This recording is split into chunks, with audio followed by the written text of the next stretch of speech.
Hi நண்பர்களே, இன்றைக்கி நம்ம வந்துட்டு எதை பற்றி பார்க்க போகிறோம் அப்படின்னு பார்த்தீங்கன்னா, என்எல்சி ரெக்யர்மெண்ட் 2024 அப்படின்னா நெய்வேலி லெஃப்டில் லிக்னைட் கார்பரேஷனில் வந்துட்டு ஜாப் எடுக்கிறாங்க. நோட்டிஃபிகேஷன் டேட் வந்துட்டு 16/3/2024 ரிலீஸ் ஆகிருக்கு. ஆன்லைன் அப்ளிகேஷன் வந்து 20ஆம் தேதி தான் ரிலீஸ் ஆகுது.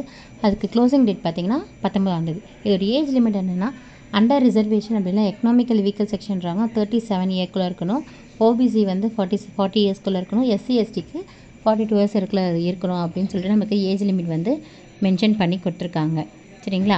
இப்போ இந்த ஐயூஆர் அப்படின்னு பார்த்தீங்கன்னா அண்டர் ரிசர்வேஷன் அப்படின்னு அர்த்தம். இடபிள்யூஎஸ்னால் எக்கனாமிக்கல் வீக்கர் செக்ஷன் அர்த்தம். இதுக்கு என்ன குவாலிஃபிகேஷன் இருக்கணும்னா டிப்ளமோ அப்படி இல்லைன்னா engineering any degree diploma R engineering எந்த டெசிக்னேஷன் வேணாலும் இருக்கலாம். சிஎஸ்சி இசி டிபார்ட்மெண்ட் எலக்ட்ரிக்கல் எது வேணாலும் இருக்கலாம். சரிங்களா? டிப்ளமோ ஐடிஐ அதுக்கு என்னென்ன டாக்குமெண்ட்டில் அப்ளை பண்ணுறதுக்கு தேவைன்னா photo, signature, age proof, 10th 12th mark sheet, Aadhaar card, birth certificate எது வேணாலும் இருக்கலாம். 12th மார்க் ஷீட் அப்ளிகபிள் இருந்தால் தரணும்.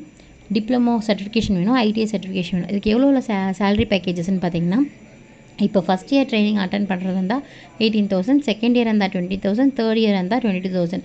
இதே மாதிரி industrial training mines and mind support சர்வீஸில் பார்த்தீங்கன்னா 14, 16, 18 ஐடிஐ படித்தவங்களும் டிப்ளமோ படித்தவங்களும் இந்த இதை வந்துட்டு அப்ளை பண்ணி அவங்களுக்கான ஏர்னிங்ஸை ஏர்ன் பண்ணிக்கலாம். சரிங்களா?